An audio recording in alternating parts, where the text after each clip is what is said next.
Guy, thanks very much for your time. I mean, it could just be an issue of ordinary citizens flying a drone, but the issue here is that it could be more sinister than that. Yeah, good morning, Michelle, and Happy New Year to everybody. There's a huge problem developing, especially after periods like Christmas when people have been given drones as toys and they really don't know the legal implications around their operation or indeed the dangers they pose. The reality is that drones are a very real threat to aircraft operations around airports, and that is why the Civil Aviation, as the regulator of drone operations, has put a 10-kilometer restriction on drone use around airports. People often don't understand that. They buy the drones and they just go and fly them wherever.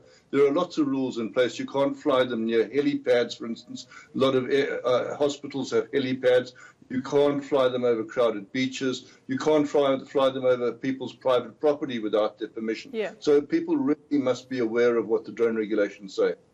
I mean, that's probably the issue here, is that people are receiving these gifts, they're buying these things for themselves, and they actually don't know the laws that govern the use of something like a drone.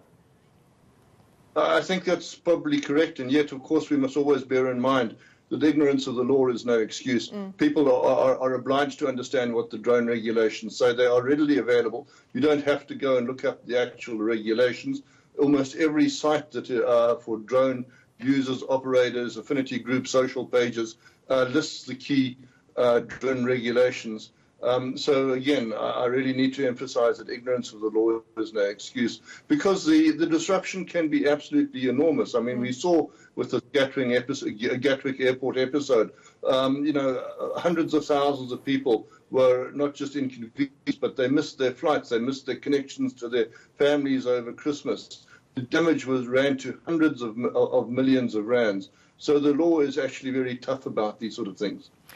Guy, so missing the flights and missing connections over a period like Christmas, I mean, that's quite a big deal. But in terms of airport operations and the tracking of planes coming in and out of the airport, is that something that a drone could interfere with? Well, if a drone set out to try and follow an aircraft, I suppose, in theory, but in practice, most of these drones are not capable of that. You must understand that most aircraft, most airliners fly at, even when close to the airport, at 300 to 400 kilometers an hour. A drone obviously can't keep up with that. But, even a very lightweight drone that weighs just 1 gram will do enormous damage to an aircraft if it hits it. If it hits an aircraft doing 300 kilometers an hour, obviously they can get sucked into engines. That destroys engines that cost hundreds of millions of rand, and if they hit the cockpit, well, that could be catastrophic.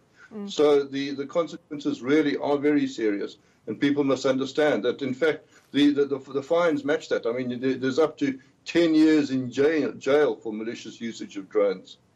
Yeah, and besides the fact that you could cause damage to the tune of millions of rand, as you say, that fine, what did you say, it was 50,000 rand for the use of a drone within 10 kilometers?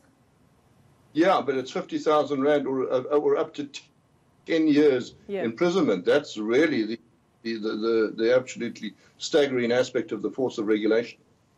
Yeah, absolutely. Well, thanks very much for your time. As always, SA Flyer Magazine editor Guy Leach just joining us via our Skype line there.